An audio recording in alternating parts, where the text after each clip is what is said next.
Good morning आप सभी लोगों को। आज की क्लासों में हम देखते हैं क्लास 9 का जो टॉपिक है वैलेंसी रिलेटेड हम कुछ चीज़ें देखेंगे और फार्मूला लिखना हम बताएंगे आपको कैसे फार्मूला किस प्रकार से लिखते हैं।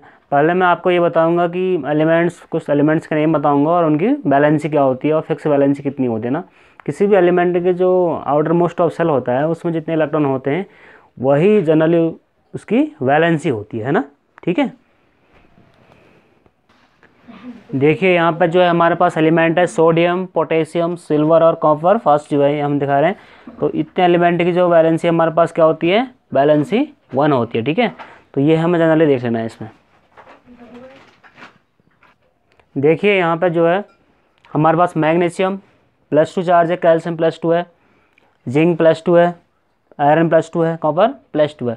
इन सारे एलिमेंट की जो वैलेंसी होती है वो कितनी होती है, 2 होती है, क्योंकि इनके लास्ट ऑफ सेल में जो होता है इलेक्ट्रॉन कितने होते हैं, 2 होते हैं। तो वैलेंसी इनकी क्या होती है, इनकी वैलेंसी 2 होती है। ठीक है,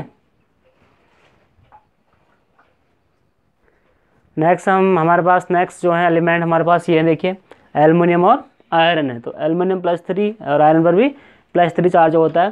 तो इन एलिमेंट की जो वैलेंसी होती है वो कितनी होती है, वैलेंसी 3 होती है। कितनी होती है, 3 होती है। तो हमने देखा कि वैलेंसी 1, वैलेंसी 2, वैलेंसी 3 किन किन एलिमेंट की होती है, मैंने इसके माध्यम से आपको बताया। अगर आपको वैलेंसी पता है तो आगे हम क्या आपको सिखाते हैं फार्मूला कैसे लिखते हैं। देखिए फार्मूला कैसे लिखते हैं, देखिए अब हम आपको दिखाएंगे फार्मूला कैसे लिखते हैं, कंपाउंड क्या लिखते हैं, फार्मूला कैसे। लेकिन फार्मूला लिखने से पहले हमें एलिमेंट की क्या पता होनी चाहिए, बैलेंसी पता होनी चाहिए। किसी भी एलिमेंट की बैलेंसी वो होती है जो उसके सबसे बाहरी कोष में इलेक्ट्रॉनों की जो संख्या होती है वो उसी क्या होती है, वैलेंसी होती है। वैलेंसी जो होती है outermost of the cell है, नंबर ऑफ इलेक्ट्रॉन्स। तो उसके बाहरी कोष में जो इलेक्ट्रॉन की संख्या होती है वो क्या होती है, उसकी वैलेंसी होती है। जैसे सोडियम की वैलेंसी कितनी होती है, 1 होती है। क्लोरीन की कितनी होती है, 1 होती है ना। और आयरन की कितनी होती है, आयरन की 2 होती है या फिर 3 भी होती है ना। एल्युमिनियम कितनी होती है, 3 होती है। तो इस प्रकार से आपको एलिमेंट की वैलेंसी पता होनी चाहिए। फार्मूला लिखने से पहले बैलेंसी पता होना चाहिए। आइए मैं आपको दिखाता हूँ कि फार्मूला कैसे लिखते हैं। देखिए मैंने लिखा हुआ फार्मूला ऑफ हाइड्रोजन क्लोराइड लिखा हुआ है। क्या लिखा हुआ है, हाइड्रोजन क्लोराइड लिखा हुआ है। अब हाइड्रोजन क्लोराइड की जो बैलेंसी हम देखते हैं, इसमें 2 एलिमेंट हैं। पहले हम एक तो हाइड्रोजन, क्या है हाइड्रोजन, हाइड्रोजन का सिंबल क्या होता है, H होता है। क्या होता है, यहाँ मैंने H लिख दिया देखिए। और क्लोराइड का सिंबल क्या होता है, Cl होता है। यहाँ मैंने क्या लिख दिया, Cl लिख दिया। देखिए हाइड्रोजन और क्लोरीन आपको दिखाई दे रहा होगा, दिखाई दे रहा ना। अब ये देखिए कि हाइड्रोजन की बैलेंसी कितनी होती है, 1 होती है। तो ये इसके नीचे आपने 1 लिख दिया, 1 लिख दिया जी आपने। क्लोरीन की बैलेंसी कितनी होती है, तो भी 1 होती है, 1 होती है। देखिए ठीक है, 1 लिख दिया आपने। अब आपको क्या करना है, फार्मूला लिखना है आपको, हाइड्रोजन क्लोराइड का फार्मूला लिखना है। तो जो क्लोरीन की बैलेंसी है उससे मल्टीप्लाई कर देंगे यहाँ हम, और इससे मल्टीप्लाई कर देंगे हम यहाँ। समझ में आ रहा ना। तो H से H यहाँ पे लिख देंगे तो हम H आ जाएगा, 1 आ जाएगा, और Cl भी क्या आ जाएगा, 1 आ जाएगा, H1Cl1। लेकिन H1Cl1 ना लेके हम क्या लिखेंगे, इसको HCl लिखेंगे। तो ये फार्मूला क्या बन गया, HCl, यानी कि हाइड्रोजन क्लोराइड या हाइड्रोक्लोरिक एसिड बन गया है। तो इसका फार्मूला क्या हो गया, हाइड्रोक्लोरिक अम्ल बन गया, हाइड्रोजन क्लोराइड बन गया। ठीक है, और इसी प्रकार से देखते हैं आगे फार्मूला लिखते हैं। अब देखिए नेक्स्ट हमारे पास फिर एक फार्मूला है, फार्मूला ऑफ हाइड्रोजन सल्फाइड है। क्या है, हाइड्रोजन सल्फाइड। आपको पता है सिंबल हमारे पास 2 इसमें आ रहे हैं, हाइड्रोजन आ रहा है, हाइड्रोजन का क्या लिख देंगे, ऐसे लिख देंगे। सल्फाइड का मतलब सल्फर, मतलब सल्फर हमने लिख दिया। सल्फर का एटॉमिक नंबर कितना होता है, देखिए सल्फर का एटॉमिक नंबर होता है 16 होता है, होता नहीं होता है। इसको इलेक्ट्रॉनिक कॉन्फ़िगरेशन लिख सकते हैं हम 2,8,6, 2, 8, 6 लिख सकते हैं। 8, 2, 10 और 6, 16 बन रहा है। यानी कि अगर 2 इलेक्ट्रॉन की नीड और है, इसको लास्ट वाले सेल में 2 इलेक्ट्रॉन और आते हैं इसके पास, तो ये 2, 8, 8 हो जाता है ना। तो यानी कि सल्फर की वैलेंसी कितनी होगी, 2 होगी। सल्फर की वैलेंसी कितनी होगी, 2। तो यहाँ वैलेंसी हाइड्रोजन की तो हमें पता है पहले से ही, तो हाइड्रोजन की वैलेंसी कितनी हो जाएगी, 1 हो जाएगी, और सल्फर की 2 हो जाएगी। ठीक है, कितनी हो जाएगी, 2 हो जाएगी। उसके आफ्टर हम ये देखते हैं, मैंने ये बोला था कि जो सल्फर की वैलेंसी है उससे मल्टीप्लाई यहाँ कर देना है, देखिए, और जो हाइड्रोजन की वैलेंसी उससे यहाँ कर देना है। तो हाइड्रोजन पर यहाँ देखिए formula of compound would be, क्या फार्मूला हो जाएगा, H का H यहाँ वैलेंसी से 2 आ जाएगा, तो यहाँ पे क्या हो जाएगा, टू और S का H2S बन जाएगा। 1 को हम लिखेंगे नहीं, ठीक है। तो हाइड्रोजन सल्फाइड का फॉर्मूला हो गया H2S। समझ गए ना? गुड। देखिए इस फॉर्मूला, देखिए हमारे पास करता है फॉर्मूला कैसा रहना है, कार्बन टेट्राक्लोराइड। क्या लिखता है? Carbon tetrachloride. अब सिंबल में हम देखते हैं, हमारे पास कार्बन आ गया। कार्बन का सिंबल क्या होता है? C होता है। और टेट्रा मीन्स होता है 4 होता है। वैसे क्लोराइड एलिमेंट क्या आएगा यहाँ पर? Cl, क्लोरीन आएगा। क्या आएगा? क्लोरीन आएगा। अब आप ये देखते हैं कि ये हमारे पास कार्बन है। कार्बन का जो एटॉमिक नंबर परमाणु क्रमांक होता है कितना होता है? 6 होता है। तो इसका इलेक्ट्रॉनिक विन्यास अगर आप बनाओगे तो 2,4 आएगा। 4 और 2 6 बन रहा है। तो कार्बन की जो वैलेंसी होती है, कार्बन के पास कितने इलेक्ट्रॉन? देखो 1 2 3 4 इलेक्ट्रॉन है ना। देखो 1 2 3 4।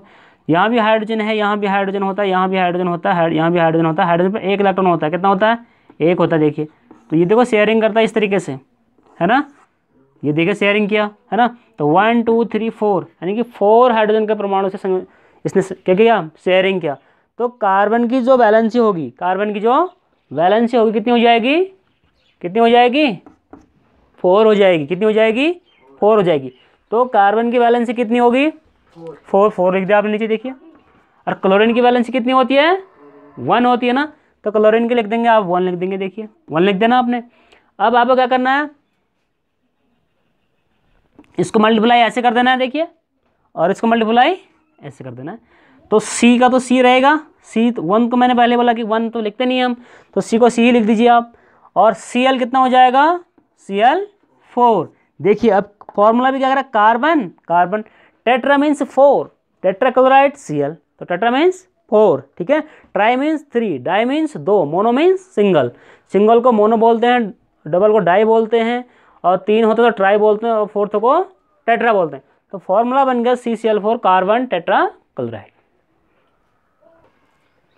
अब देखिए हमारे पास next formula of aluminium oxide. 2 तत्व हैं इसमें। सिंबल तत्वों के क्या होंगे? एल्युमिनियम में क्या होता है बताइए? Al होता है। ऑक्साइड का मतलब ऑक्सीजन, O से मतलब है O, ठीक है। एल्युमिनियम की वैलेंसी कितनी होती है? 3 होती है। तो आपने 3 लिख दिया। ऑक्सीजन कितनी होती है? 2 होती है। -2 इलेक्ट्रॉन लेता है ना किसी से, तो 2 लिख देते हैं, ठीक है। 2 लिख दिया हमने। मैंने बोला है कि इसका मल्टीप्लाई कहाँ करना है? यहाँ करना है, और इसका यहाँ कर देना एक प्रकार से। तो Al2 यहाँ पर आ जाएगा, O3। तो इसका फार्मूला बन गया Al2O3। देखिए हमारे पास नेक्स्ट है मैग्नीशियम क्लोराइड। क्या है? Magnesium chloride. मैग्नीशियम का सिंबल क्या होता है? यस, Mg होता है। क्लोराइड का Cl। मैग्नीशियम वैलेंसी कितनी होती है? 2 होती है। तो आपने 2 लिख दिया। क्लोरीन की वैलेंसी 1 होती है। क्यों होती है 1? क्योंकि क्लोरीन का जो एटॉमिक नंबर कितना होता है? 17 होता है। तो 2 8 7 8 2 10 और 7 17 होता है। यानी कि 1 इलेक्ट्रॉन किसी से लेना चाहता है, 1 इलेक्ट्रॉन की कमी रहती है इसके पास, है ना। तो इसलिए इसकी वैलेंसी कितनी होती है? 1 होती है। अब देखिए आप इसका मल्टीप्लाई कहाँ कर देंगे? यहाँ कर देंगे, और इसका यहाँ मल्टीप्लाई कर देंगे। तो आपके पास फार्मूला क्या हो जाएगा? M का तो 1 है, तो मैंने बोला कि MgCl2। 1 तो 1 आप यहाँ पे लिखना चाहते हो तो ऐसे लिख सकते हैं, लेकिन इसको रिप्रेजेंट नहीं करेंगे तो MgCl2 फार्मूला हो गया। Magnesium chloride. देखिए यहाँ पे हमारे पास है फिर से formula of sodium nitrate. Sodium का सिंबल क्या होता है? Na होता है। Very good. और लेकिन यहाँ पर मैंने लिखा चार्ज लिख दिया। वैलेंसी की जगह मैंने क्या लिख दिया है? चार्ज होता है। जो इलेक्ट्रॉन डोनेट करता है उसको उतने इलेक्ट्रॉन का प्लस चार्ज आएगा, जो गेन करेगा लेगा उस पर नेगेटिव चार्ज आएगा, ठीक है। जैसे नाइट्रेट लिखा हुआ, नाइट्रेट को कैसे लिखते हैं? NO3 nitrate.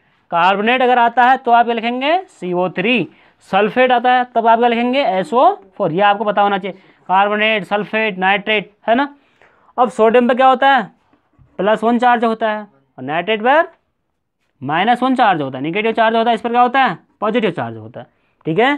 तो चीज़ वही है, ठीक है। तो फार्मूला क्या हो जाएगा? NaNO3 sodium nitrate.